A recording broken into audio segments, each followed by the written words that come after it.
C'était il y a 100 ans, et dans ce noir et blanc des images d'archives, toute l'horreur de la guerre surgit dans nos vies. Mais sur un champ de ruines, au cœur de chaque drame, peuvent naître des héros ordinaires qui, dans le chaos, font le choix de rester des humains.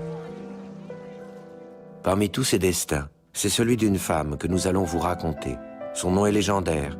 Ses découvertes ont bouleversé notre vision du monde. Mais qui connaît son âme? Allez-moi le laisser sur cette table. Qui sait le rôle qu'elle a joué dans cette grande guerre? C'est un hôpital militaire ici. Les civils n'ont rien à y faire, et encore moins les femmes. Allez, touchez-moi quand? Quand la guerre éclate, Marie Curie n'est plus l'immigrée polonaise venue faire ses études à Paris. C'est une femme de science mondialement connue. Mais c'est aussi une femme seule. L'amour de sa vie, Pierre Curie, est mort le crâne fracassé sous la roue d'un camion. Ce sang, qui va bientôt se répandre dans l'Europe entière, elle en connaît dans sa chair le goût amer. C'est l'histoire d'une rencontre. Mais qui êtes-vous pour remettre en cause la doctrine de l'état-major? Un médecin. Madame Curie, permettez-moi de vous présenter le professeur Claudius Regaud. Deux savants, deux rebelles, qui vont brandir la science comme on brandit une arme. Sans son appareil. Je l'aurais tué 6 fois. Et qu'est-ce que vous avez fait? Mon métier. Vous l'avez tué. J'aurais pu le sauver, Une histoire de famille ravagée par le deuil, Pourquoi tu me parles jamais de mon père? et qui dans cette guerre trouvera une nouvelle raison d'aimer. L'histoire d'un espoir né de cette tourmente. Vous imaginez? Avec les rayons X et le radium, j'aurai alors 2 armes pour attaquer le cancer. C'était un plaisir, docteur. Une histoire vraie.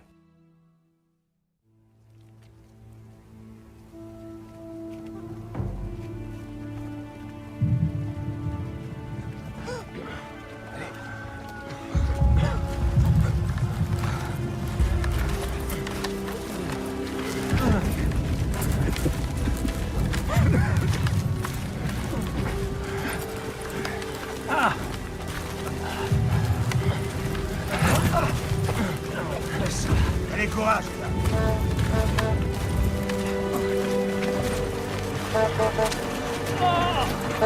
Attention! Allez, on avance!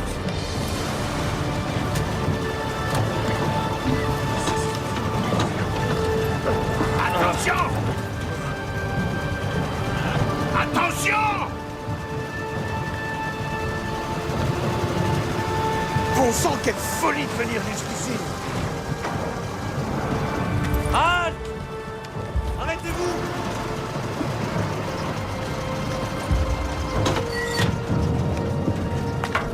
Bonjour. Bon, qu'est-ce que c'est? Laissez passer. Non, c'est pas possible. Faut faire demi-tour. Non, mais c'est pas... Non, vous rêvez ou quoi? Non, vous faites demi-tour tout de suite, c'est pas possible. Non, je peux pas faire demi-tour. Où vous voulez que je fasse demi-tour? Vous pouvez pas passer par ici, c'est pas Il y a possible. écrit permis Non, de c'est pas circuler. possible. Il faut faire... Vous faites demi-tour, allez! Allez, Je vous peux montez pas la vous laisser passer! Calmez-vous, monsieur Rago. On finira toujours par passer. Qu'est-ce qui se passe, là, soldat? Major! Major, une espionne allemande! Major! Vous faites erreur. Je ne suis pas allemande, je suis française. Madame Curie? Oui.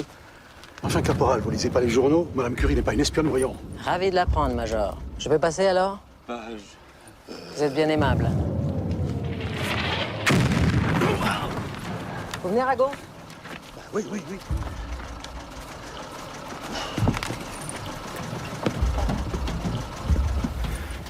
c'était qui exactement?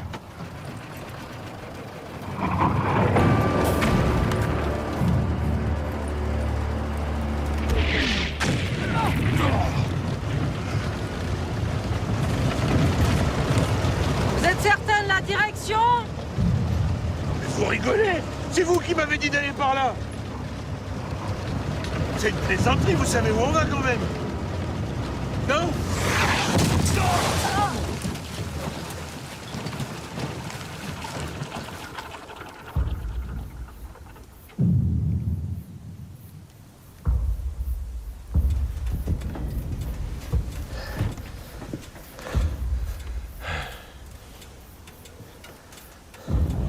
Madame Curie! Madame Curie! Madame Curie! Madame Curie, vous allez bien? Non, Madame Curie ne va pas bien. Depuis que Pierre est mort, elle est une femme brisée. Cela fait 8 ans qu'elle n'est que l'ombre d'elle-même.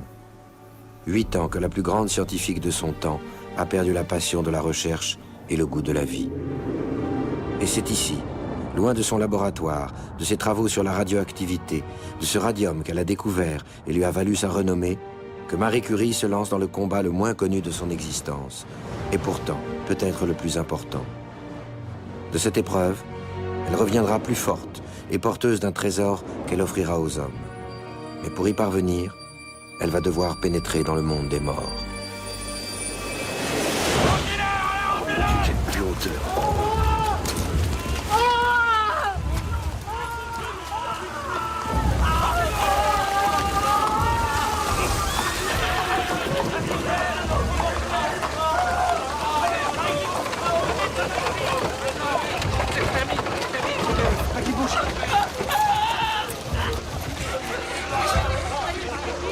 C'est une hémorragie.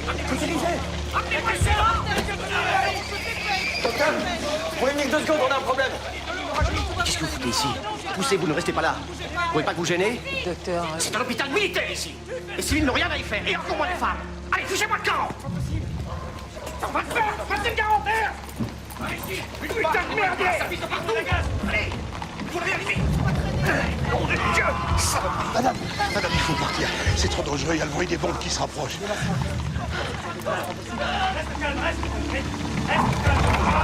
Madame, je vous en supplie, partons. Madame!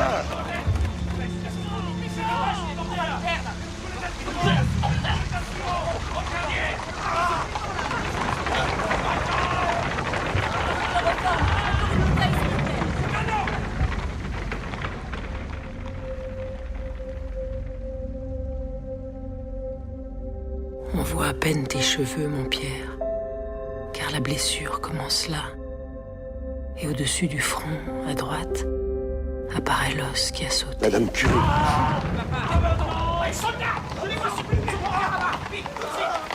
Venez, madame, il faut partir maintenant.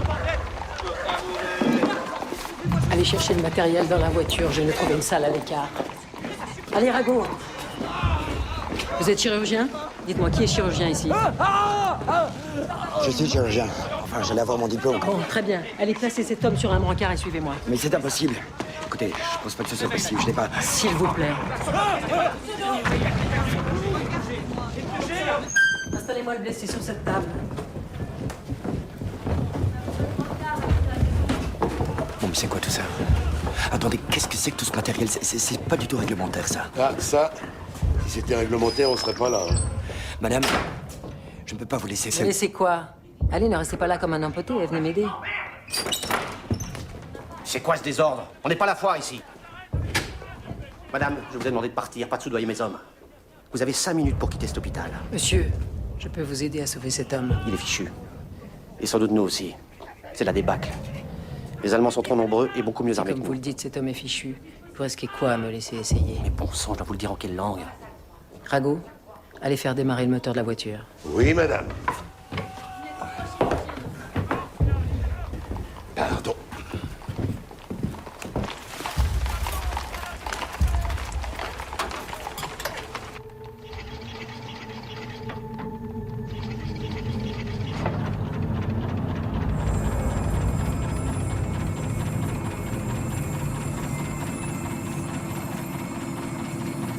Quelle était cette étrange machine?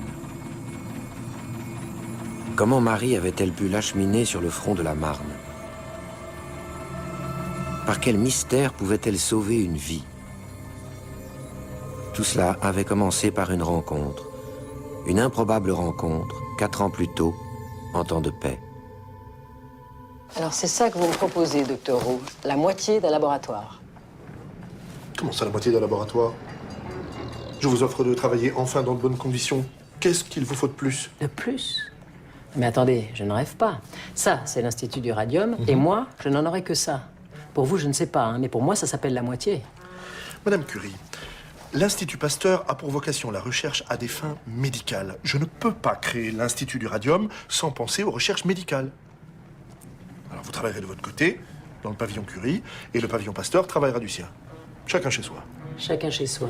Exactement. Et puis-je savoir qui en serait le co-directeur de ce Chacun chez soi? Mais c'est un ancien élève de mon cours de microbiologie. Un médecin, le professeur Claudius Regaud. Ils sont partis par là! Ils sont partis par là, vite! Quelqu'un de très bien. Un chercheur passionné, Ils sont là! très organisé. Un homme dont je réponds du sérieux. Ça alors comment? Ils sont passés par l'escalier, les gredins. Et pourquoi n'ai-je jamais entendu parler de ce grand scientifique? Eh bien, parce que... il mène ses recherches à Lyon.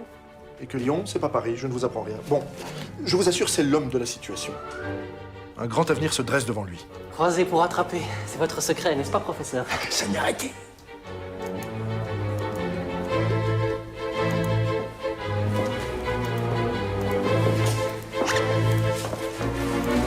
Professeur Regaud, docteur Lacassagne, des ânes qui somnolent sur les bancs de l'amphithéâtre, pas encore, mais des lapins qui copulent dans les couloirs de l'université, ça non. Vous m'entendez? Non. C'est pour une expérience, monsieur le recteur. On va les stériliser au rayon X. Autrement dit, vous voulez que je partage cet institut à égalité avec un parfait inconnu sorti de sa province qui, par ailleurs, n'est auteur d'aucune découverte majeure. Vous avez oublié, talentueux et prometteur. Je vous donnerai ma réponse après l'avoir rencontré, votre petit prodige. Non, soyez naturel, Regaud. Hein? Naturel, mais convaincant.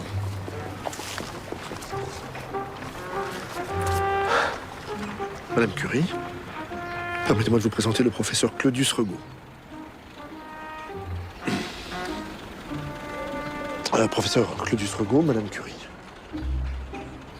Je suis très honoré, madame. J'ai toujours suivi vos travaux avec passion. Monsieur Regaud, talentueux et prometteur. Regaud.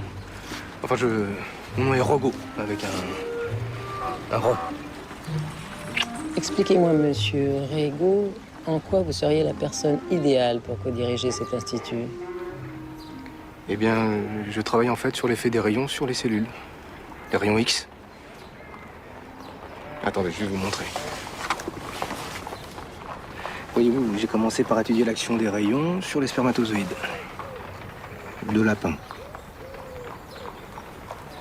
Récemment découverts, les rayons radium et rayons X étaient l'objet de multiples études. En cherchant à comprendre le cycle de vie des spermatozoïdes, Claudius Regaud avait démontré qu'ils se formaient à partir d'une cellule mère, une cellule souche qui leur donnait naissance. Le radium étant une matière rare, c'est avec les rayons X qu'il avait mené ses expériences. Frappés par les rayons, les spermatozoïdes mouraient, mais aussi ces fameuses cellules souches. Tout le cycle de vie était interrompu. Ces lapins devenaient stériles. Et une idée folle était née dans son esprit. D'autres cellules se reproduisaient de la même manière, les cellules cancéreuses.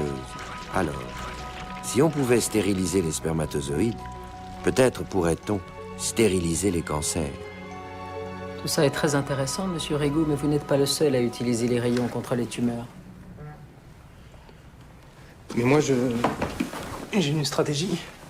Croiser pour attaquer. Croiser 2 faisceaux de rayons sur une tumeur pour mieux viser la cible. Et mes recherches m'ont appris également que pour protéger les tissus sains, il fallait espacer les séances dans le temps. Je pense aussi Monsieur que... Regaud, merci.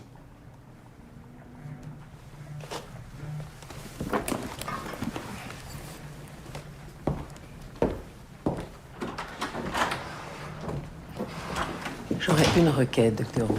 Une seule. Je voudrais planter quelques tilleuls dans le jardin de notre futur institut. Qu'est-ce qui vous a convaincu? Son regard. Quand il parle de ses recherches, il brille. Le rêve est à portée de main. Ce laboratoire que Pierre n'a jamais eu de son vivant. Les travaux durent 4 ans. Marie commence à s'installer, Regaud vient tout juste de monter à Paris. Et l'Europe s'enflamme.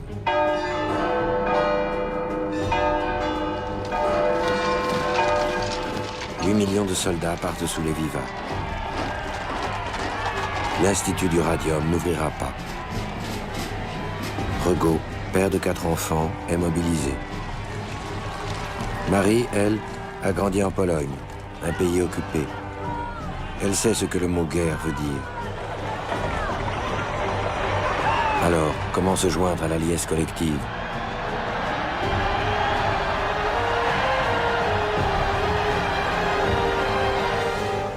L'illusion d'un conflit court et victorieux ne la gagne pas. Pire, elle pressent que beaucoup de ces hommes marchent vers la mort. Eh bien voilà, c'est le moment. Ça va aller vite, vous verrez. Le temps de filer une bonne dérouillée au Halboche et on sera de retour. Vos lapins n'auront pas le temps de vous manquer. Lacassagne. Quelle idée de vouloir vous obstiner à monter au front. Vous êtes médecin. Et un médecin qui travaille dans la recherche. Mais je vais me battre, moi. Pas question d'être un planqué. Pardon, c'est pas du tout ce que je voulais dire. À propos d'affectation, vous ne trouvez pas étrange qu'on m'ait demandé à moi de diriger tout un hôpital d'évacuation? Quelqu'un a dû parler de vous à l'état-major. Quelqu'un? Vous serez parfait pour ce travail. En tout cas, j'ai pris mes précautions. De la morphine. Elle est belle, la confiance dans notre armée. Allez. Soyez prudents.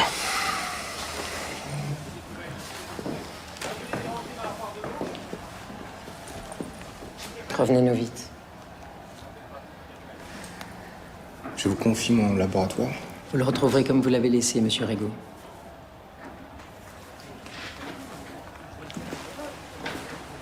Et vous, monsieur Lacassagne, écoutez votre instinct et agissez toujours à l'inverse.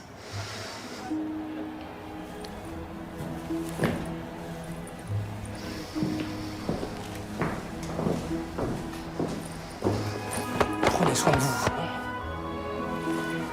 Merci.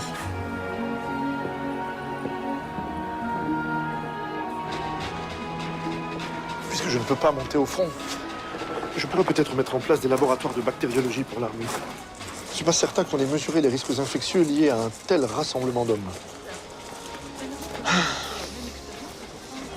Et vous Vos filles, où sont-elles? À l'abri, en Bretagne, elles vont bien. Vous devriez les rejoindre maintenant et attendre que tout ça soit fini. Attendre. Médaille David de la Royal Society. Bronze, pas très intéressant. Prix Nobel de physique 1, 2. Et un 3e de chimie. Or, 200 grammes d'or pur, 23 carats chacune. Mais Madame Curie, je ne peux pas les prendre. C'est impossible. Pourquoi? Vous êtes bien la Banque de France, non? Il vous suffit de les fondre et vous aurez de l'or. C'est du sacrilège. Vous ne pouvez pas détruire comme ça toutes les récompenses qui ont honoré votre glorieux époux. Pas mon époux. Nous deux, ensemble. Ces médailles seront plus utiles refondues pour l'effort national que prenant la poussière chez moi. Mais la guerre ne va pas durer, madame. Et dans quelques semaines, vous vous mordrez les doigts d'avoir trahi la mémoire de votre mari. Et tout ça à cause de quoi? De votre pessimisme patriotique. Je ne trahis pas la mémoire de mon mari. Mais vous trahissez notre foi en la victoire. Une vraie Française ne penserait pas comme vous, madame. Pardon? Il est hors de question que je détruise ces médailles. Et pourquoi pas la Légion d'honneur de votre mari pendant que vous y Il ne l'a êtes? pas eu, monsieur. Il l'a toujours refusé.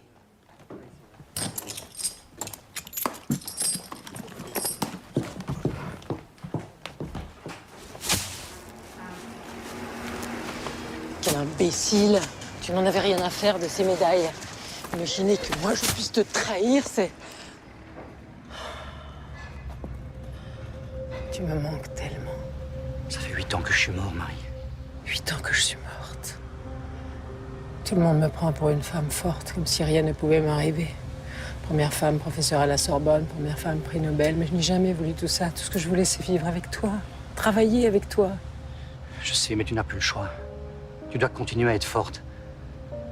Rappelle-toi ce qu'on s'est dit. Si l'un de nous disparaissait, quoi qu'il arrive... Quoi qu'il arrive, et dût-on être comme un corps sans âme? Il faudrait travailler tout de même. Mais je me sens si fatiguée, si vide, si fatiguée. Mais si tu es fatiguée, c'est parce que tu te sens impuissante. Tu as toujours éprouvé le besoin de te rendre utile. Il faut que tu trouves quelque chose à faire. Oui. Ma chère Irène, sois courageuse, ma chérie. Moi aussi, je désire vivement vous ramener ici. Mais c'est impossible pour le moment. Les Allemands traversent la Belgique en livrant des combats. La brave petite Belgique n'a pas accepté de les laisser passer sans se défendre. Tous les Français ont bon espoir et Tous les Français ont bon espoir et pensent que la lutte, quoique rude, se terminera bien. Toi et moi, Irène, chercherons à nous rendre utiles.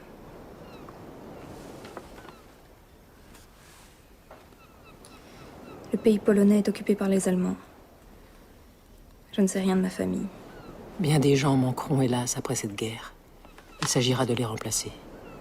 Faites de la physique et des mathématiques le mieux que vous pourrez. Mais il ne va pas venir alors?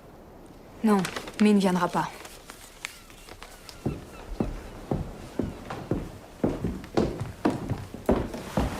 Est-ce que c'est la guerre, c'est ça? Oui, Ève, c'est la guerre. Regarde, je vais t'expliquer.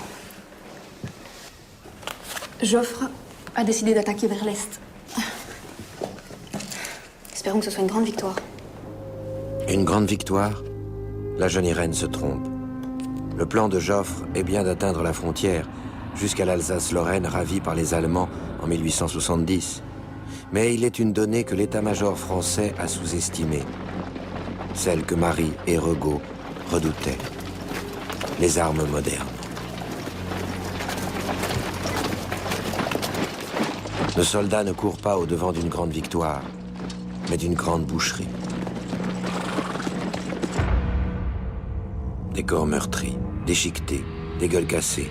On attendait des balles, on reçoit des obus. Les soldats sont fauchés à chaque assaut. Shrapnel et mitrailleuses. Les éclats de métal pénètrent dans les corps, les mutilent, les broient. La guerre vient à peine de commencer.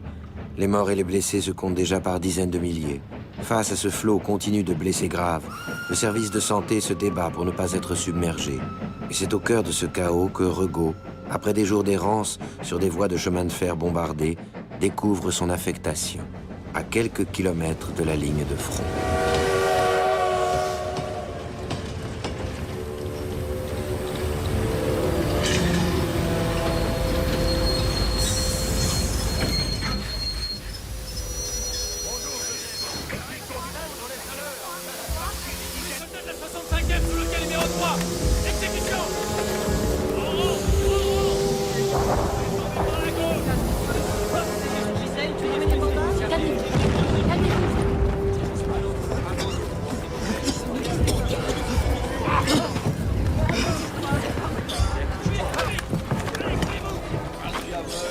Médecin-major Regaud, votre mission, transformer cette gare en hôpital d'évacuation. On vous a fourni des tentes, neuves. Servez-vous-en pour abriter les blessés en attendant les trains. Il faut agir vite. Les blessés arrivent, vous nettoyez, vous bandez, vous évacuez. C'est clair? Oui, m'excusez, monsieur, mais nettoyer, bander, évacuer, c'est absurde. Ce n'est pas monsieur, mais mon colonel. Et ce n'est pas absurde, ce sont les ordres. Ne pas encombrer le front avec les blessés. Ils seront mieux soignés derrière nos lignes dans de bons hôpitaux et par de bons médecins.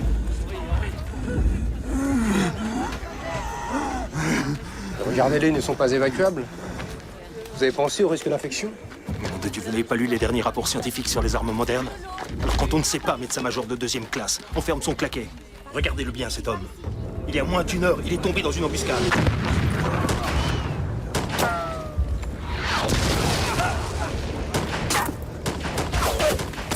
Il s'est fait tirer dessus comme un lapin, par balle.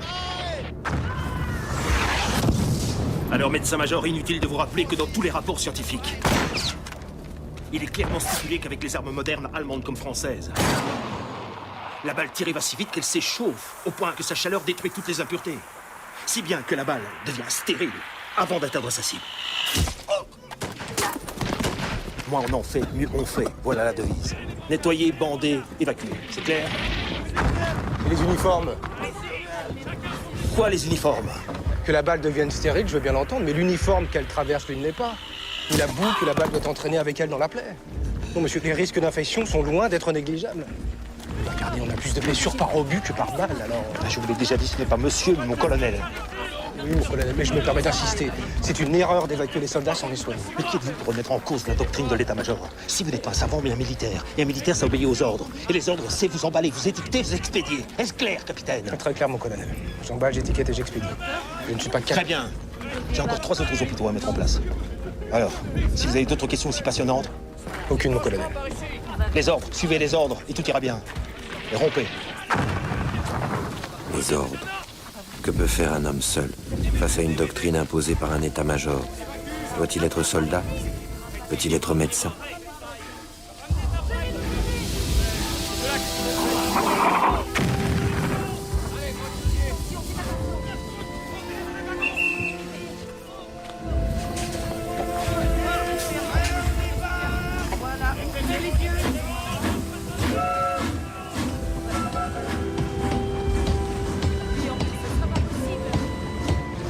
tard, lorsque viendra l'heure des bilans et des doutes, une enquête officielle qui sera tenue secrète pendant 15 ans révélera ce que de tels ordres ont provoqué. Des milliers de morts dues aux évacuations dans des conditions désastreuses. Et, sur les centaines de milliers d'amputations et d'infirmités, la moitié qui aurait pu être évitée. Mais dépêche-toi, Thérèse, on est en retard, dépêche-toi. Oui, j'arrive. Ne t'énerve pas.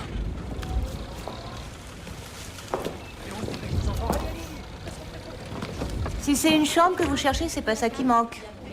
Je serais plutôt intéressé par des salons, par des grands espaces aérés. Et pourquoi faire? Un hôpital. Un hôpital. Dans mon hôtel. Vous voulez pas aussi me déguiser en infirmière? Non. Doucement, doucement, je plaisantais. Infirmière, ça me va bien. Mais pour l'hôtel, il faut que je demande à mon mari. Major, une lettre pour vous.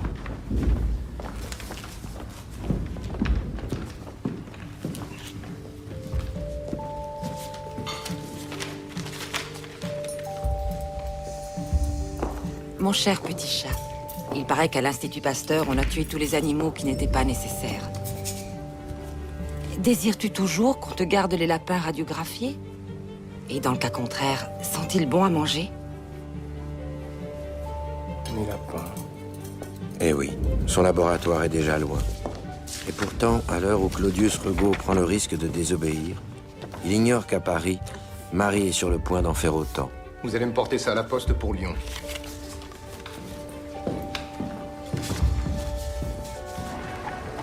Vous essayez de les détruire ou de les sauver? Je tourne en rond. J'ai pris une décision. Je veux mettre mes compétences de physicienne et de chimiste au service de la défense. Vous n'êtes pas la seule. Beckler, lui aussi, veut être mobilisé pour créer des postes de radiologie dans l'armée. Il a de la chance. Ouh, pas tant que ça, pas tant que ça. Joffre est un forcené de l'offensive à outrance. Pour lui, il n'y a que les canons de 75 qui comptent. Il n'y a qu'eux qui peuvent suivre l'infanterie ou la cavalerie. Alors vous imaginez un service de santé courant derrière les fantassins? Quant à la radiologie, n'en parlons même pas.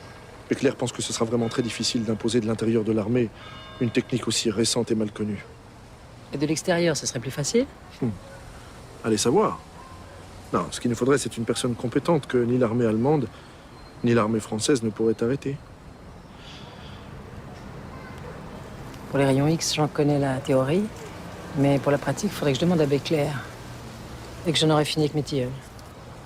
Voilà. Les rayons X, bien sûr. Beckler était un pionnier, un médecin qui utilisait leur pouvoir pour faire de la radiologie, voir à l'intérieur des corps. Marie avait enfin toutes les cartes en main, sauf une. Et pour l'obtenir, l'illustre veuve, comme la surnommait la presse, allait devoir faire ce qu'elle aimait le moins, des mondanités.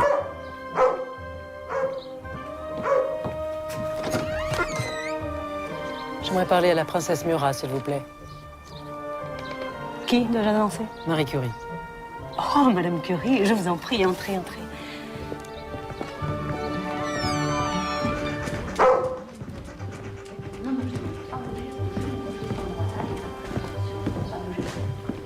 Vous êtes venu nous rejoindre, c'est formidable. Ma chère, il est hors de question que nous restions les bras ballants sans rien faire. Vous vous rendez compte? Les Allemands coupent les mains des civils pour qu'ils ne puissent pas se battre. C'est une barbarie. Regardez, depuis le lever du jour, nous sommes déjà sur la brèche. Posez les mains. Et nous suivons toutes des cours intensifs. Et vous remontez doucement vers les bras, tirez en arrière, comme cela. Oh mon Dieu, quelle horreur. Faire ça sur un homme, je pourrais jamais. Enfin, pourtant, mesdemoiselles, je vous assure qu'à cet endroit de l'anatomie, il n'y a pas de grande différence morphologique entre un homme et une femme. Mais parlez pour vous. Et quand vous nous aurez rejointes, on pourra vous coudre une superbe tenue dans les meilleurs tissus. Élégante toujours. Même sur le front, nous représentons la France, ma chère. Je ne suis pas là pour ça, mais pour vous demander un grand service. Tout ce que vous voudrez, ma chère. Votre automobile, j'aimerais que vous me la confiez. Je vous promets de vous la rendre après la guerre. Je suis mécanicien de laboratoire, moi. Alors réparer ou régler des microscopes, des spectroscopes, des tubes de Crookes ou des quartz piezoélectriques, oui. Mais ça, là, non. J'y connais rien en automobile. Ça reste un problème de mécanique, c'est pareil, mais on est un peu plus grand. C'est juste un problème d'échelle. Seulement un problème d'échelle, vous croyez, vraiment? C'est pas compliqué. Il faut modifier la carrosserie pour en faire une camionnette. Ensuite, vous installez un branchement sur le moteur pour actionner une dynamo. Attendez, il me semblait que vous aviez promis de rendre cette voiture après la guerre. Je n'ai pas précisé dans quel état. Bon, j'imagine que c'est inutile d'essayer de vous dissuader, hein? On n'a pas le temps. Et qu'est-ce que vous voulez y mettre dans votre camionnette?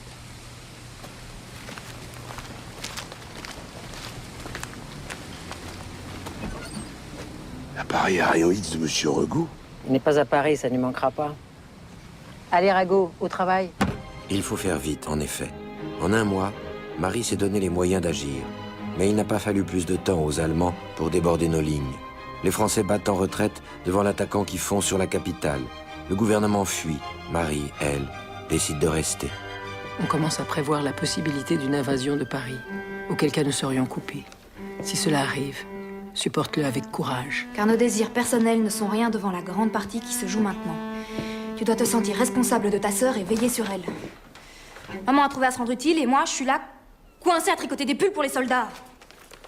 Mais elle ne va pas venir? Non, mais elle va pas venir. Mais elle va venir quand alors? Elle va venir bientôt. En attendant, il n'y a qu'un seul moyen de ne pas être triste. Faire des mathématiques. Allons, allons, mademoiselle Curie, un peu de concentration. Des soldats prussiens ont été aperçus à 17 km de Paris. Sachant qu'un homme marche à 3 km/h. Combien de temps leur faudra-t-il pour atteindre la capitale? Allez. Ce calcul, nos généraux l'ont fait. Plus une minute à perdre. Joffre contre-attaque. Et tandis que Marie met les mains dans le cambouis, Gallieni, chargé de défendre Paris à tout prix, parie lui aussi sur les automobiles. Il réquisitionne les taxis parisiens pour acheminer en un temps record les fantassins sur le front de la Marne. 500 Renault foncent au-devant des Allemands. 500 voitures, plus une. Paris est menacé. La France risque d'être occupée. Marie vient d'entrer en guerre. C'est ainsi qu'elle parvint sur le front de la Marne et installa cette étrange machine capable de produire des rayons X et apporta pour la première fois cette assistance technique indispensable aux chirurgiens pour sauver ce blessé. Oui, allez-y. Grâce au phénoménal pouvoir que possèdent ces rayons, voir à l'intérieur des corps. 2 cm sur le côté, 5 cm au-dessous. Par ici alors? Oui, c'est ça. Allez-y.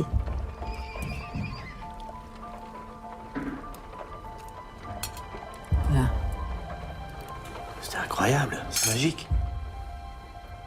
Mieux. Scientifique. À 400 km de là, la petite voix de la science cherchait aussi à se faire entendre. Regaud! Mais c'est quoi tout ce tintouin? Vous savez pas lire? Je cherche ce fichu capitaine Regaud. Il travaille! Je m'en contrefous, je veux le voir tout de suite. Eh ben, vous attendrez. Les soldats blessés ont priorité sur les officiers en colère. Où est-il?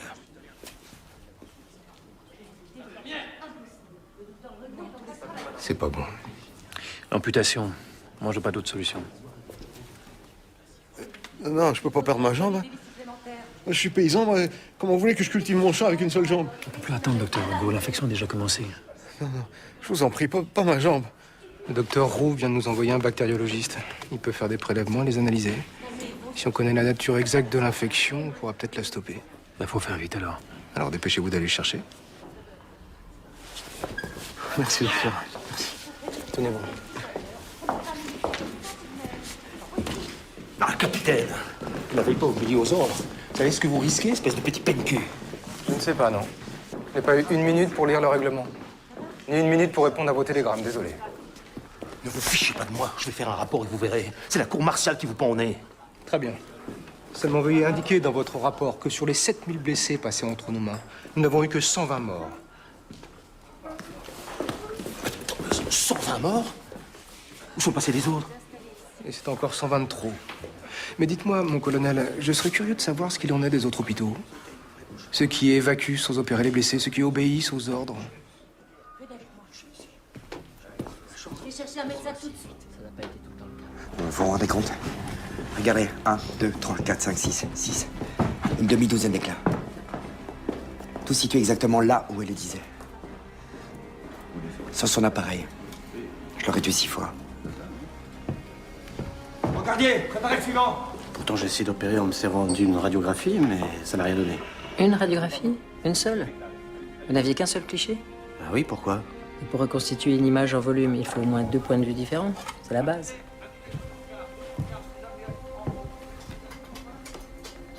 Deux clichés parfaitement réglés pour traquer les éclats de métal. Des formules algébriques pour les débusquer.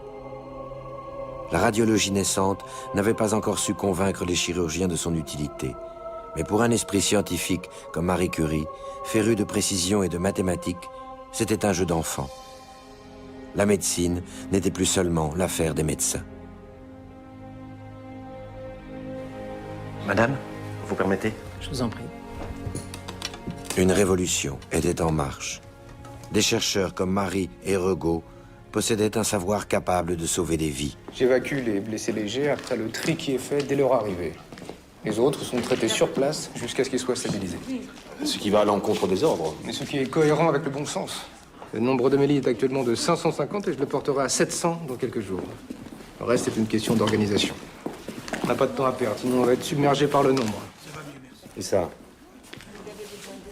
Ça sert à quoi? À communiquer autour du blessé. Désormais, un patient n'est pas pris en charge par un seul soignant, mais par tous. Généralistes, spécialistes, chirurgiens, infirmières. Chacun voit quelque chose que les autres ne voient pas. La Croix-Rouge m'a également fourni des infirmières. Elles sont vitales pour le moral des blessés. Les hommes voient en elles une mère, une femme, une sœur. Un rapport. Je dois faire un rapport. Les prélèvements sont en cours. Le bactériologiste est optimiste. Et vous? Comment ça s'est passé? La raison semble avoir pris le dessus. Tenez, on m'a donné ceci pour vous. Merci. Je viens d'être avisé du décès de mon fils. Je vous serais infiniment reconnaissant de me faire connaître s'il a été inhumé dans un cercueil, s'il sera possible de retrouver son corps à l'endroit où il repose, et si après la guerre, il me sera possible de le ramener pour que sa tombe soit près de moi. Ma douce chérie, je souffre à l'idée de ne pas pouvoir t'embrasser à ton anniversaire. Songe que ma pensée ne te quittera pas ce jour-là, et que je compte bien rattraper le temps pendant lequel je suis privée de toi. Aujourd'hui est un grand jour. Ça va, on sait, t'as 17 ans. Et une tête de linotte. C'est parce que c'est la fin de la bataille de la Marne. Et on a gagné. Oui, cette bataille est gagnée. Les Allemands reculent, mais à quel prix? La bataille de la Marne ne dure qu'une semaine, mais fait plus de 80 000 morts chez les Français.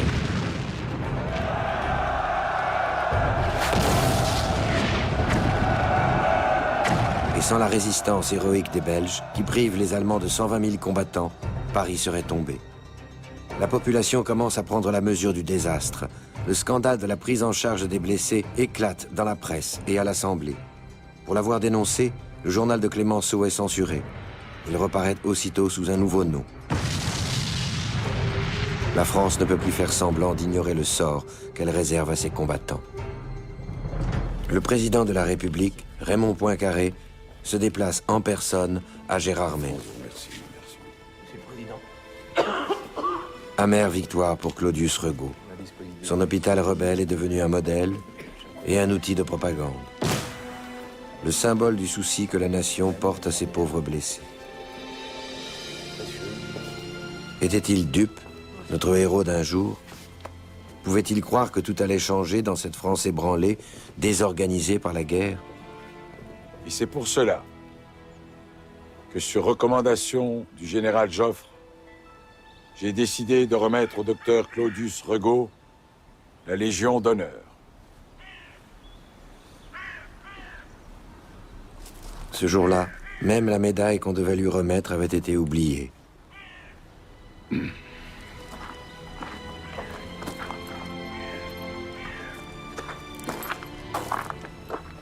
Claudius Regaud, en vertu des pouvoirs qui me sont conférés, je vous fais chevalier de la Légion d'honneur.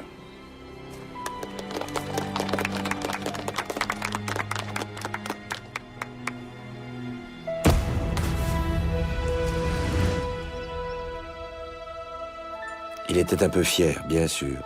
Pour une fois dans sa vie, il était dans la lumière, lui, l'obscur chercheur lyonnais. Mais ce n'était qu'une minuscule flamme dans la noirceur de la guerre. Ce conflit ne faisait que commencer. Et parce qu'il allait prendre une ampleur nouvelle, nos deux savants allaient devoir engager toutes leurs forces dans la bataille.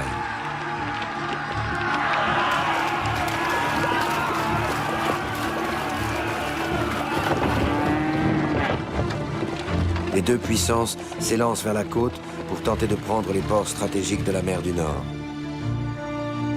Cette course ne s'arrête qu'une fois les rivages atteints. Face à face, les deux armées s'enterrent, déterminées à ne pas céder. La guerre des tranchées vient de commencer. Tout le monde comprend maintenant que cette guerre sera longue. Maintenant, il va falloir tenir et user à l'excès de ce nouveau mot qui naît dans les tranchées, le système D.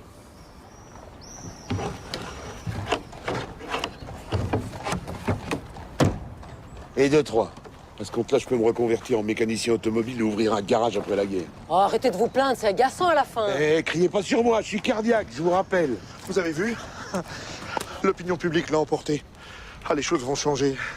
Rego a même été décoré. Grand bien lui fasse. Excusez-moi, hein.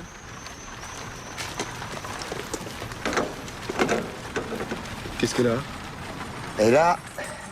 Elle a que c'est la croix et la bannière pour obtenir des laissez-passer, on est bloqué ici. Résultat, Madame Curie est dans tous ses états. Et sur qui ça retombe, hein? Je vous le demande. Et elle est partie faire quoi, là? Ce qu'elle sait faire de mieux. Se rendre insupportable.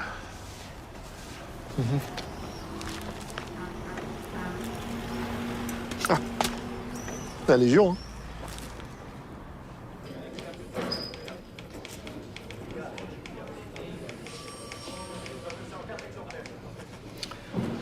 Je vous en prie, Madame Curie, rentrez chez vous.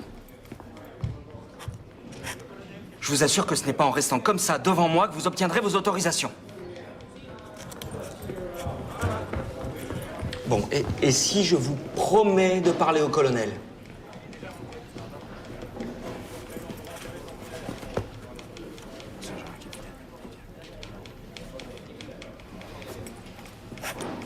J'ai reçu l'ordre de vous donner votre laissez-passer.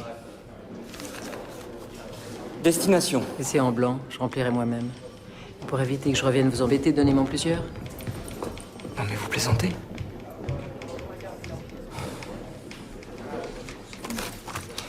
Vous n'en aurez qu'un. Face aux freins des autorités, Marie n'a plus le choix. Elle veut pouvoir aller partout où on a besoin d'elle. Il lui faut des complices. L'Union des femmes de France sera l'un d'eux et lui fournira des sésames fort peu réglementaires.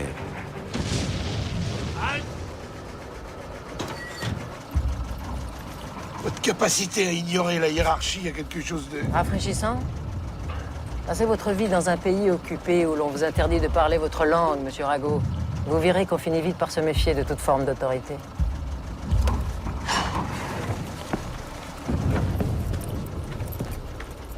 Vous avez des papiers? Dans son portefeuille de guerre ouvert après sa mort, on trouvera 8 de ses laissez-passer en blanc. Vous allez sur le front? Ouais. C'est parfait, je vous remercie. Merci. Vous pouvez y Par là, aller. alors? Oui, vous pouvez y aller. Désormais, sur tout le territoire en guerre, dans les hôpitaux de France et de Belgique, Marie met en place des installations fixes de radiologie. À votre tour. Vous avez 1 minute pour faire l'exercice.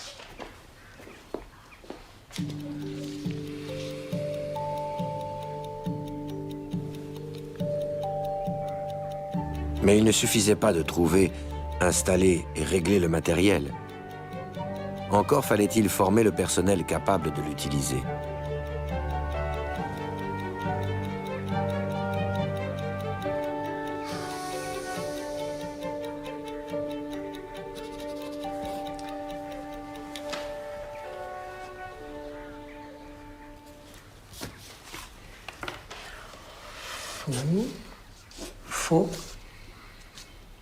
Faux. Ah. Non. Faux. C'est pourtant pas compliqué comme équation. Regardez. Ce n'est pas de la grande mathématique, c'est de la simple logique. Tenez.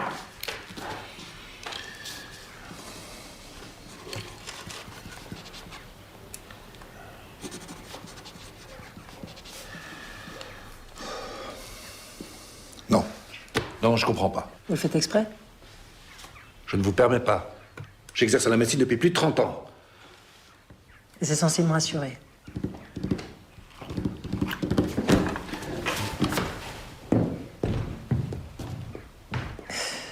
Comment se fait-il que les médecins aient si peu le sens de la logique? Vous devriez vous reposer un peu. Je me reposerai quand la guerre sera finie. Les échecs répétés, le sentiment d'impuissance et de perte de temps vont amener Marie à prendre l'une des décisions les plus importantes de son existence. Ma douce chérie, je voudrais enfin pouvoir te rejoindre. Pour prendre patience, je tente ou réussis des courbes de forme baroque. J'ai glorieusement raté le folium de Descartes. Mais les autres courbes ont marché. Ne faites pas ça, hein. C'est trop dangereux. Elle a que 17 ans. Des garçons à peine plus âgés qu'elle meurent chaque jour. Elle pourrait les sauver. Et alors, vous voulez quoi? Hein? Vous voulez qu'elle voie tout ce qu'on a pu voir? Tous ces êtres mutilés, toute cette souffrance, cette horreur? Vous voulez qu'elle se rapproche du front, des bombardements? À chaque instant, on peut mourir, même par distraction, écrasé par un camion en traversant la rue. Eh ben justement, tiens, votre mari, qu'est-ce qu'il en aurait pensé? Vous ne savez rien de mon mari. Vous ne savez ni qui il était, ni ce qu'il représentait pour moi. Pierre n'est plus là, Irène peut me rejoindre. Elle fera une très bonne radiologue. Tout ça, elle peut le comprendre. Elle est comme nous, comme lui et moi. Elle veut venir. Elle veut aider.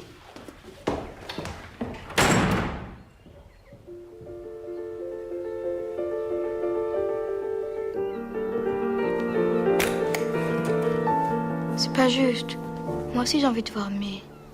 Pourquoi je dois rester toute seule? Eve, tu peux pas venir avec moi. Mais il me demande de venir l'aider sur le front. C'est beaucoup trop dangereux. C'est pas un endroit pour les petites filles comme toi. Mais c'est pas juste. Je vais devoir dormir toute seule. Et j'ai peur dans le noir. Eve. T'es pas toute seule. T'as Valsia qui est là avec toi. Et puis, dans quelques semaines, tu pourras venir nous rejoindre à Paris. On sera pas tout le temps sur les routes, tu sais. Oui, mais en attendant, je vais rester toute seule. Puis, regarde le bon côté des choses. Il n'y aura plus personne pour te forcer à faire tes mathématiques.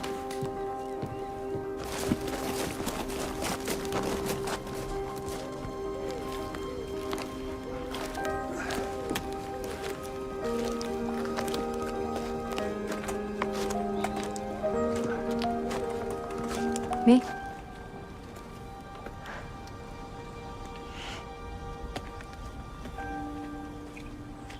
T'as changé. Tu as l'air fatigué. Tu te reposes? Ne me regardez pas comme ça. Vous croyez vraiment qu'elle m'écoute? Ce que je te demande va être très difficile, ma chérie. Éprouvant. Et plus d'un diront que ce n'est pas ta place. Et ils auraient pas tort. Réfléchis bien. Tu peux aider autrement qu'en allant là-bas avec moi. Non, je veux venir. Tu vas voir des choses Je me suis blessé le pied dans les rochers. On voyait le tendon, il y avait du sang partout. Et ça m'a fait ni chaud ni froid. Très bien. Pas une curie pour rattraper l'autre. Hein. Monsieur Rago. Oui, je sais, je sais. Je me tais, je travaille. Ce que tu vas voir là-bas est pire que tout ce que tu peux imaginer.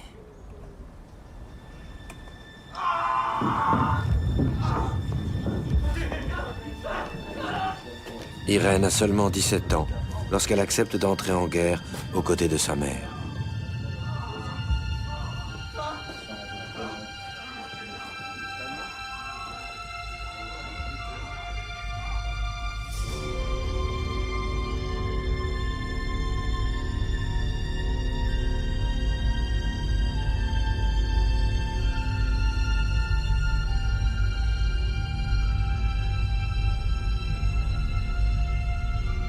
« 58 minutes pour toute l'installation, c'est trop long, Irène. Une erreur de réglage, 1 minute de retard peuvent causer un décès. Oui, mais... Mais c'est bien, tu progresses. Tu vas y arriver. Pas assez vite. Je vais chercher le premier blessé. Continue tes réglages.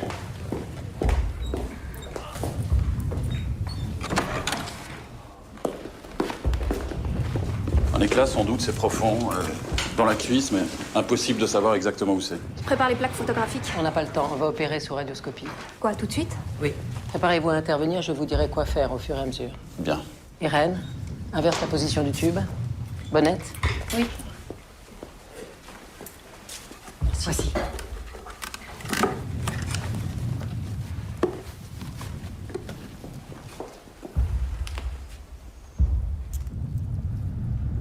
Un peu plus à droite. Doucement. Plus haut, plus haut, plus haut, plus haut. Descendez, descendez, descendez, descendez. Stop, stop. À droite, droite. Ah, voilà. Là, c'est là, c'est là. Allez-y, c'est là. Ouais.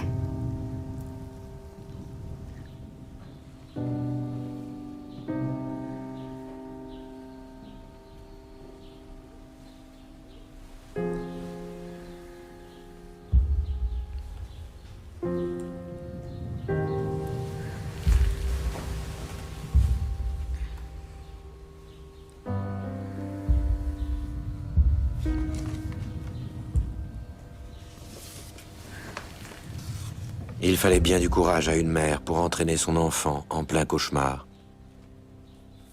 Tu es encore si jeune. Irène allait être projetée dans le conflit le plus dur, le plus violent, le plus meurtrier qu'ait jusqu'alors connu le genre humain.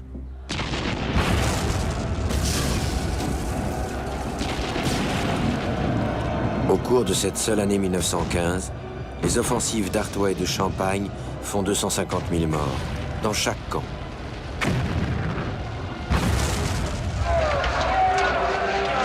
Le 22 avril, au nord d'Ypres, en Belgique, les guetteurs français signalent une nappe verdâtre dégageant une forte odeur de chlore qui se rapproche en provenance des lignes ennemies. Pour la première fois, les Allemands utilisent l'arme qui fait basculer le monde civilisé dans la barbarie, les gaz. Les Alliés se lancent à leur tour dans cette guerre chimique. Dans ce brouillard de mort où les hommes se noient, l'Europe vient de perdre son âme.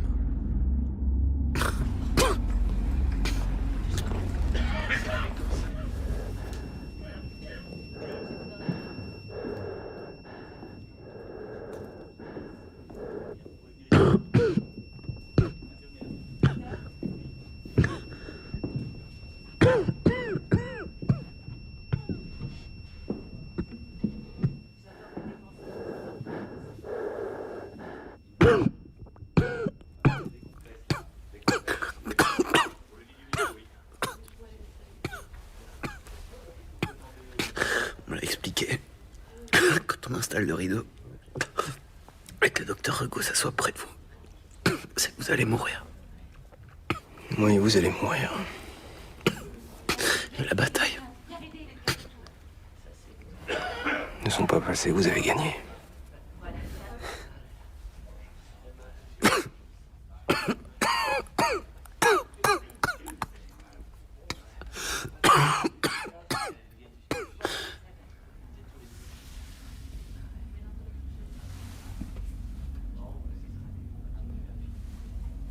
Qui saura jamais ce qu'on fait dans cette guerre, les morts du champ de bataille.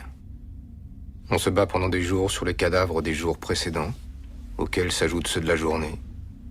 On les piétine, on les dépouille, on les enterre plus tard dans des trous. Leur matière s'incorpore au sol, puis, plus ou moins longtemps après, passe dans les plantes, les animaux, les hommes. Leurs âmes, je le crois, flottent longtemps par-dessus les champs, les bois, les maisons ruinées. La somme de douleurs, de tortures du corps et de l'esprit, de sacrifices et de martyrs est effroyable. Heureux ceux qu'une flamme de foi ou d'amour réchauffe jusqu'au bout. Élève aussi ton âme. Persuade-toi que nous ne savons rien, que chaque jour on apprend et qu'on doit apprendre. Je voudrais te dire cela dans l'oreille, à toi enlacé de mes bras. Si tu pouvais venir à Gérardmer, mettre ton âme à l'école des terribles réalités de la guerre, c'est hélas impossible.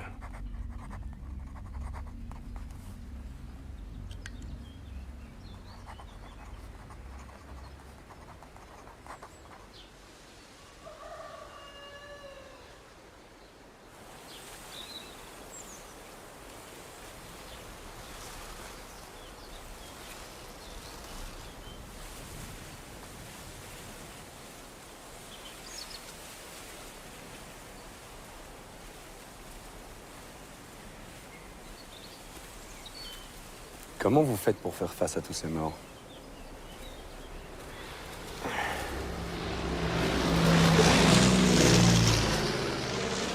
Tous ces soldats méritent le plus grand respect. Et on peut pas vraiment dire qu'ils l'obtiennent du gouvernement. C'est-à-dire?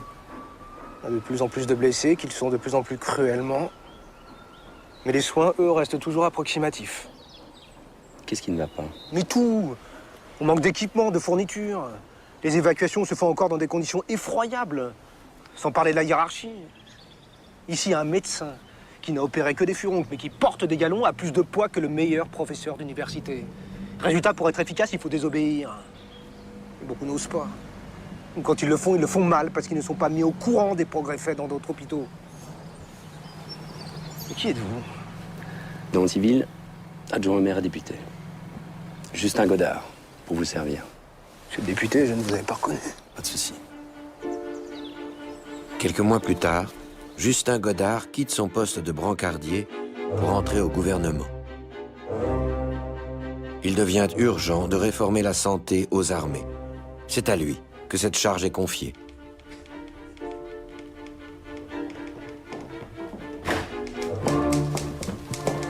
Docteur Regaud, vous me reconnaissez cette fois? Parfaitement. Félicitations pour votre promotion. Oh, vous savez. Dites, je me souviens de cette conversation que nous avions eue à Gérard May. Vos reproches sur ce gouvernement auquel j'appartiens aujourd'hui. C'était dans un moment de fatigue. Je suis sûr du contraire. Et je suis bien d'accord avec vous. Je ne comprends toujours pas ce que vous attendez de moi. Que vous quittiez votre hôpital pour rentrer au gouvernement.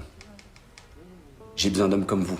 Chacun de son côté, Marie Curie et Claudius Regaud ont désormais trouvé leurs alliés. Durant 5 mois, Irène accompagne sa mère. Elle apprend, gagne en vitesse et en assurance.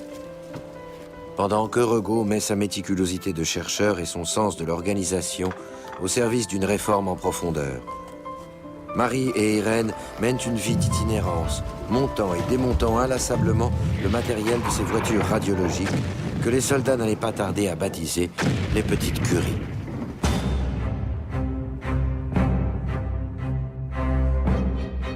Mais Regaud et Marie ne sont pas les seuls à vouloir avancer. Bloqués depuis trop longtemps, les armées tentent de passer, coûte que coûte. L'Allemagne choisit son terrain, Verdun. Sa stratégie, anéantir les Français sous un déluge de bombes. À l'aube du 21 février 1916, l'attaque commence. 900 canons tirent pendant 100 heures d'affilée sur un front de 12 km. L'affrontement titanesque durera 10 mois. 700 000 morts. Plus nos héros gagnent en force, plus le monstre qu'ils affrontent devient tentaculaire.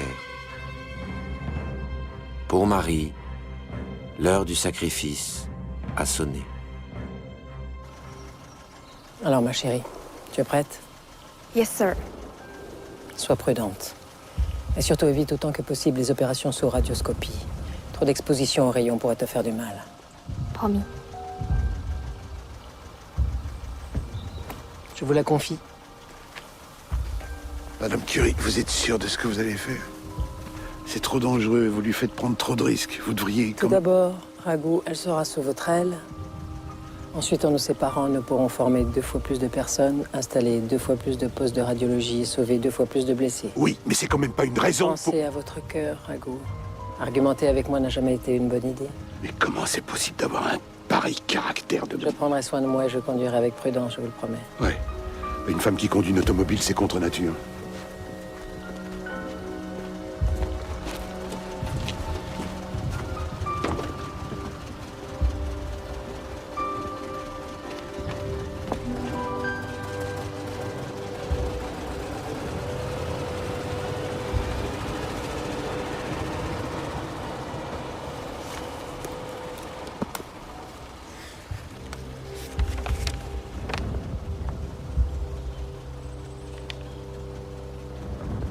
Marie est plus seule que jamais. Mais elle a fait ce qui lui semblait juste. Avancer, ne jamais renoncer. Seulement, la lutte est inégale. À chaque progrès des soins, répond une surenchère de destruction. Verdun n'est pas achevé que démarre la bataille de la Somme. Sur 3 millions de combattants, Plus d'1 million de morts et de blessés.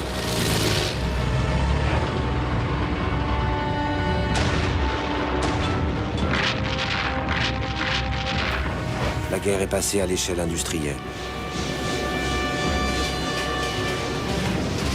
Même les femmes deviennent instruments de mort.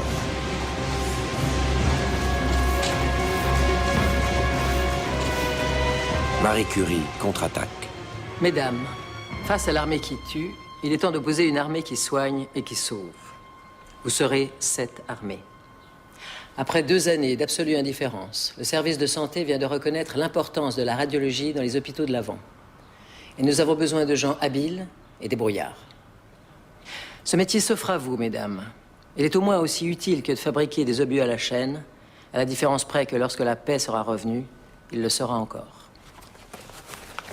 L'Institut du Radium se transforme en école de radiologie. Je ressemble à sac à patates. Ça t'embellit, c'est vrai, hein? Pas question que je m'habille comme ça. Pourtant, vous devriez. Si vous voulez sauver des vies, commencez par sauver la vôtre. Pourquoi c'est dangereux? Si l'on ne se protège pas, ça peut l'être, oui. D'autant plus dangereux que vous ne verrez rien, vous ne sentirez rien, mais avec le temps, votre peau semblera brûler de l'intérieur.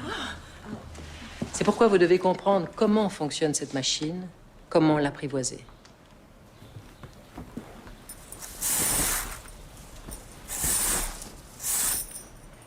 C'est d'ici que tout part. Un simple tube de verre à l'intérieur duquel on a fait le vide.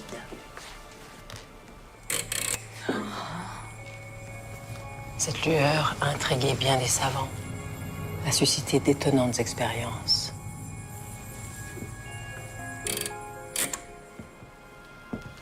Un jour, l'un d'eux, Röntgen, voulut savoir si elle était plus puissante que la lumière du jour. Et lorsqu'il envoya le courant électrique dans le tube,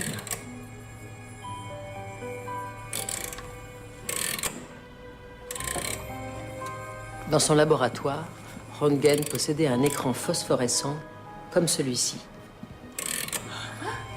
qui renvoie la lumière lorsqu'il en reçoit. Et il a réagi comme vous, mesdames. Bertha! Komm, schnell, sofort, Bertha! Röntgen venait de découvrir que son écran était atteint par des rayons qu'il ne pouvait pas voir, des rayons invisibles. Bertha! Des rayons si étranges qu'il les a baptisés X, comme l'inconnu en mathématiques. Et ça sert à quoi? Au début, on n'en savait rien. On s'en servait dans les spectacles de foire. Mais aujourd'hui, on sait que c'est un puissant outil pour la chirurgie.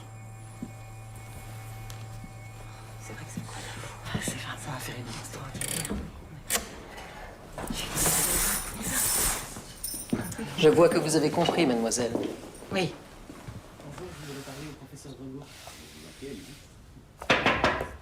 Entrez.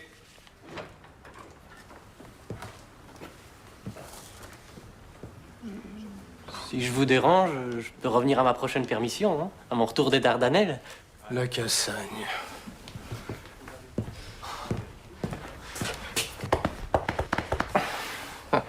Tout à sa joie de retrouver Regaud, Lacassagne mit du temps à comprendre qu'il avait changé.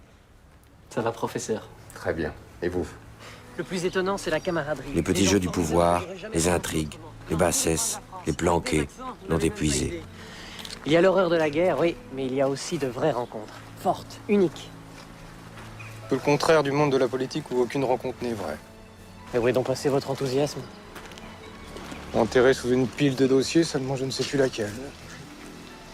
Quand je vois à quelle vitesse les armes progressent et la lenteur de l'administration pour améliorer la médecine aux armées, je passe plus de temps à répondre à des demandes absurdes et des politesses de politique qu'à faire avancer les choses. C'est désespérant. Rappelez-vous comment nous faisions dans notre laboratoire de Lyon. On nous fermait la porte, on passait par la fenêtre. Restez pas derrière la porte, cherchez une fenêtre. À la recherche, c'est une bataille permanente contre un mal souvent invisible. Les esprits obtus et les fausses évidences, mais aussi contre soi-même. Qui vous a dit ça? Un grand homme. Louis Pasteur était mort depuis presque 10 ans. Mais le souvenir de ses propres batailles pour imposer la vérité a longtemps habité ceux qui avaient eu, comme Regaud, la chance de le rencontrer.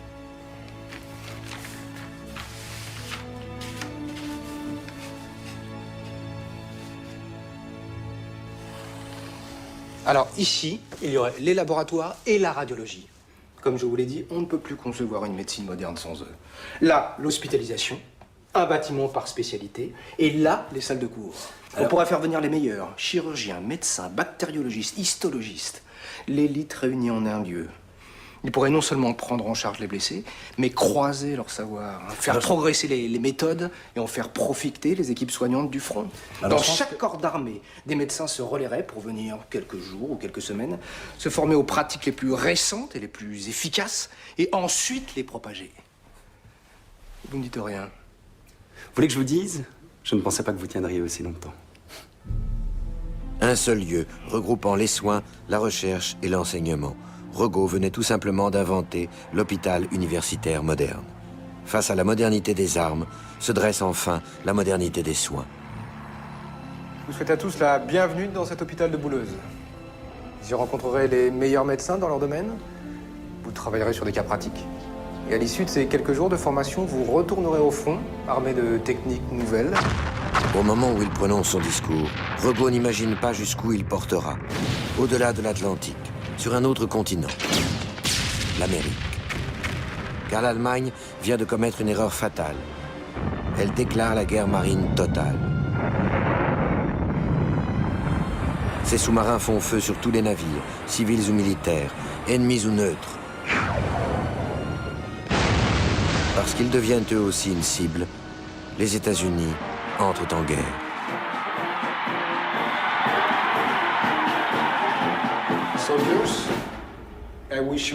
À peine débarqués, les Américains viennent se former à l'hôpital de Bouleuse. Ils créeront pour leur armée un hôpital calqué sur ce modèle. And at the end of these few days of formation, you will return to the front with new techniques to save your soldiers. Les méthodes de Mr. Regaud s'internationalisent. You understand? Ok. Ma chérie, j'ai installé hier l'appareil qui marche bien. J'ai pu aussi mettre l'ampoule que j'avais apportée. J'ai réclamé qu'on mette des rideaux pour faire une chambre obscure. Le docteur est gentil, mais encombrant au-delà de toute expression. L'éclat ne peut être que là, docteur Laval. Non, l'éclat est par ici. Il est bien entré par ce côté, mais il a traversé la cuisse en brisant le fémur.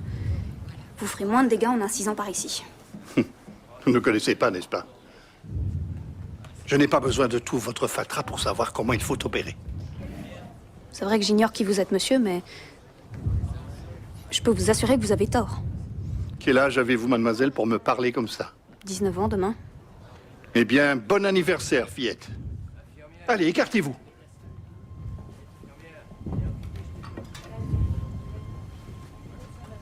Puis cela s'est mal passé avec le docteur, qui a donné une fausse indication dont est résulté un malentendu qui a allongé l'opération.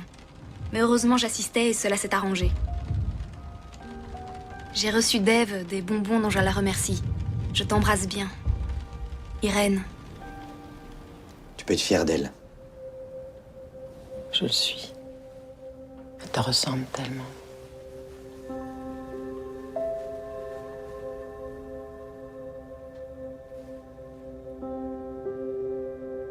Ça faisait longtemps que je t'avais pas vu sourire. C'est vrai?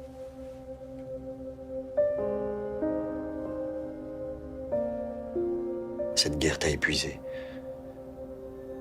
Et tu as retrouvé une certaine douceur que tu avais perdue après ma mort.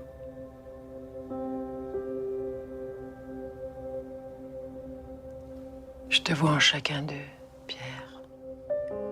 Tous ces blessés, ces cœurs cassés. J'en sauve beaucoup.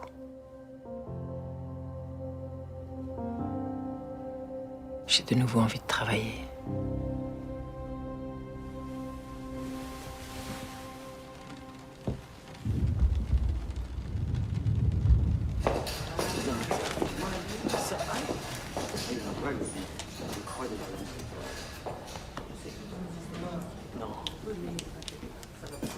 Docteur Regaud, je suis heureuse de vous voir. J'ai suivi votre carrière. Félicitations.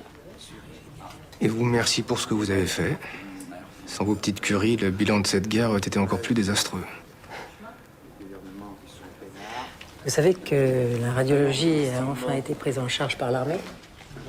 Je leur ai offert toutes mes voitures, ce qui a créé un petit souci inattendu. Lequel?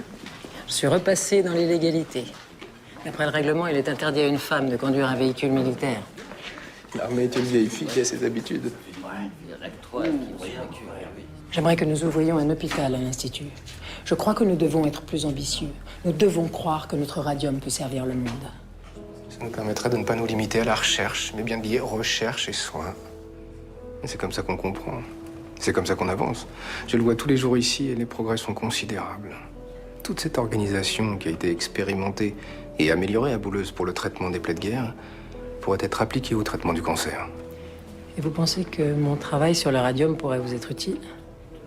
Il fallait commencer par ça, docteur Regaud. Attendez, vous proposez de vous aider à mieux soigner, oui. Alors? Si je pouvais avoir des doses précises, sans fluctuations toujours les mêmes, ce serait l'idéal. Je travaillerai à ça. Vous imaginez? Avec les rayons X et le radium, j'aurai alors 2 armes pour attaquer le cancer. C'était un plaisir, docteur. Il manque quelque chose ici. Ah bon? Et quoi donc? Des fleurs.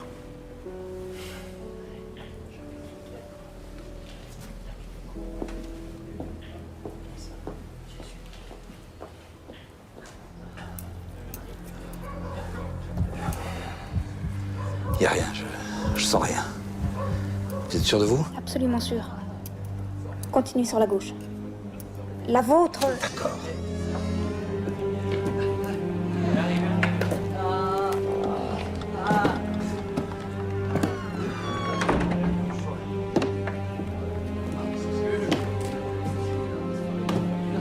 Cela faisait longtemps que Marie n'avait pas vu sa fille. Occupée à former son bataillon de radiologistes, elle était depuis des mois moins présente sur le front. Oh, Madame Curie. Oh. Vous avez grossi. Vous avez maigri. La moyenne est donc conservée. Et ma fille? Oh, grandi. Quelques millimètres plus à gauche. Votre gauche ou ma gauche? La vôtre, comme d'habitude. Y a rien, je sens rien. Vous êtes sûr de vous, là? Absolument sûr. Continue d'avancer sur la gauche. La vôtre. D'accord. C'est ridicule. Doucement. Doucement. Et qu'est-ce que vous avez fait? Mon métier.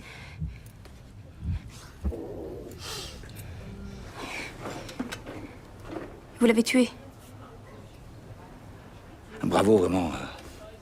Vous avez fait du bon travail.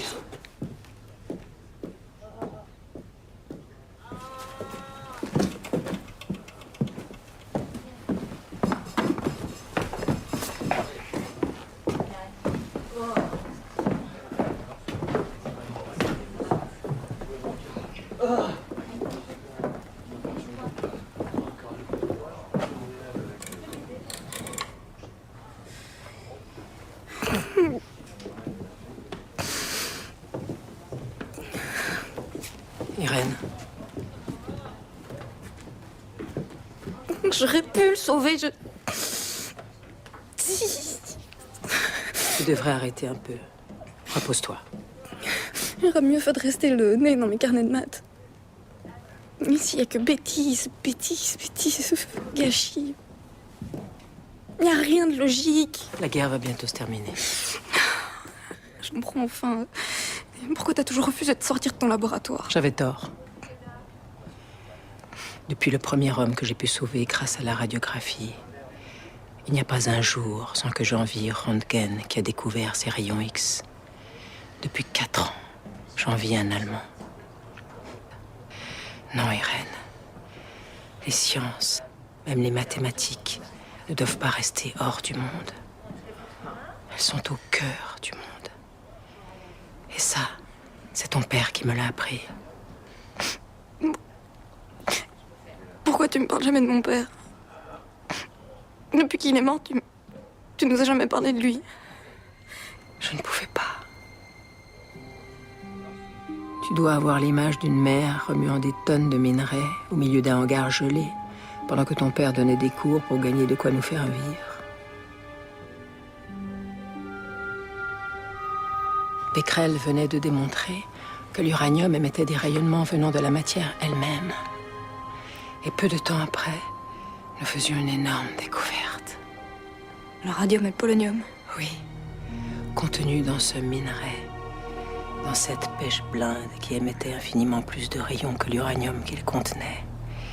Quelque chose qu'on ne voyait pas, qu'on ne connaissait pas, d'une puissance qu'on ne soupçonnait pas. Tu ne sais pas, Irène, ce qu'est le bonheur de la découverte. Et je te souhaite de vivre un jour ce moment-là.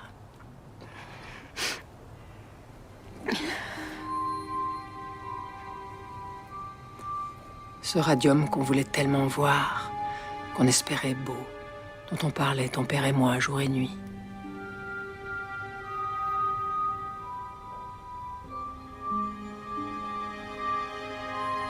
Non, Irène, notre vie n'était pas terne. C'était une vie exaltante. Ton père n'est plus là, et toi tu peux encore partager l'espoir que le radium a fait naître en nous.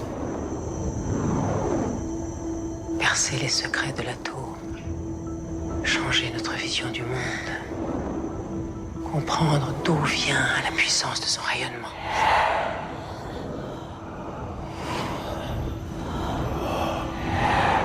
Et peut-être en faire quelque chose de bon. Personne ne comprend pourquoi nous avons toujours refusé de déposer des brevets. On aurait pu être riches. Mais le radium ne nous appartient pas. Nous l'avons seulement découvert. Et regarde, Irène, ce dont est capable une découverte. Vois combien de vies elle a sauvées. Pourquoi tu m'as pas dit tout ça plus tôt? On ne se rendait pas compte. On était tellement passionnés. On ne pensait qu'à ça. Je comprends que tu puisses nous en vouloir de vous avoir oubliés. Mais les choses vont changer maintenant.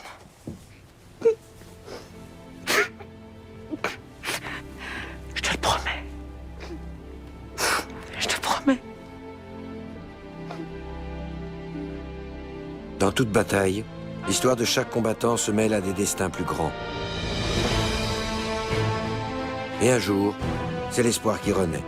À partir d'avril 1918, 200 000 soldats américains débarquent chaque mois sur le sol d'une Europe exsangue. La guerre aura une fin et elle sera victorieuse.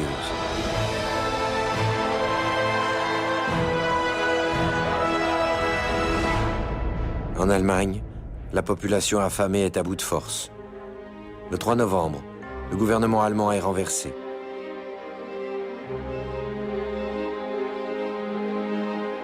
L'armistice est signé 8 jours plus tard.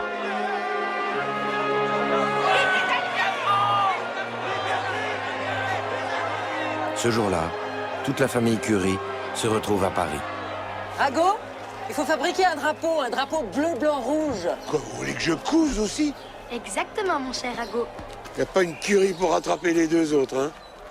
Tu vas pouvoir te reposer maintenant. Je vais enfin pouvoir travailler. C'est la fin d'une guerre qui a fait 9 millions de morts et plus de 20 millions de blessés. Longtemps après ce jour de paix, Ève révéla un secret. Sa mère a toute sa vie refusé la Légion d'honneur. Mais si on la lui avait proposée en 1918 à titre militaire, elle aurait accepté. Ève écrit « Ma mère n'eut rien. Après quelques semaines, le rôle joué par elle dans le grand drame s'effaça de toutes les mémoires. Et personne ne songea à épingler une petite croix de soldat sur la robe noire de Madame Curie. » Marie Curie aura mis sur les routes 18 voitures radiologiques, installé 200 postes fixes dans les hôpitaux et formé dans son école 150 manipulatrices radio. Plus d'1 million de blessés ont été secourus grâce à ces installations. 1000 d'entre eux le furent de ses propres mains.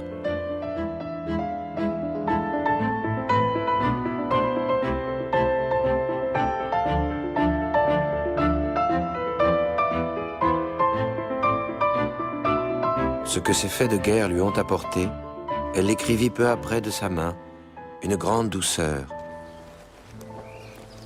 Qu'est-ce qui se passe? Où est donc passée la Madame Curie qu'on connaît tous? Ah, la revoilà. Voilà que vous brillez. Bien moins que vous. Alors, qu'est-ce que j'ai manqué? Nous allons ouvrir un hôpital dans notre institut. Non, grâce à vous, docteur Roux. Oui, j'y travaille. Je pense, enfin, nous pensons tous les deux que c'est vital pour notre institut. Nous aimerions... Garder à chaque instant à l'esprit que nos recherches peuvent sauver des vies. Et savoir... Que les malades sont là, à quelques mètres de nous, devrait donner des ailes à tous les chercheurs. Vous avez répété le numéro ou... Quelques années plus tard, l'Institut du Radium allait être rebaptisé Institut Curie.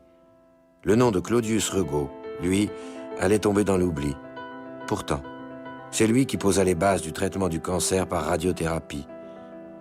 Il créa et dirigea son laboratoire, ainsi que la fondation Curie jusqu'à sa mort. L'histoire l'a oublié? Qu'importe, aurait-il sûrement pensé, pourvu que le travail soit bien fait. Et le travail fut fait. Lacassagne le secondera puis le remplacera dans ses recherches et ses fonctions. Irène, après les 2 Nobel de sa mère et celui de son père, épinglera un 4e prix Nobel au fronton des Curie. Si on ajoute celui de son époux, Frédéric Joliot, rencontré à l'Institut où il arriva comme préparateur de Marie Curie, en 2 générations, 5 prix Nobel.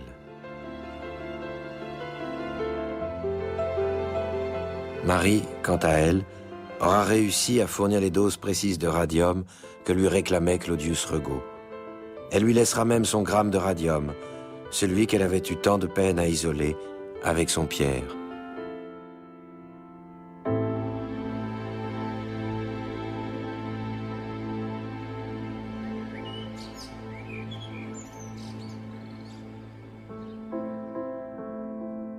Il lui faudra alors partir avec ses filles pour une tournée aux États-Unis où elle y recevra un autre gramme de la précieuse matière pour poursuivre ses propres travaux et encourager la recherche des générations futures. La vie avait repris son cours. Si Pierre n'était plus là, son esprit, lui, ne l'a jamais quitté. Marie mourra en 1934, à l'âge de 67 ans. Les fortes doses de radiation qu'elle a reçues dans toutes ces salles de radiologie durant la guerre ne sont sans doute pas étrangères à la maladie qui mit fin à ses jours.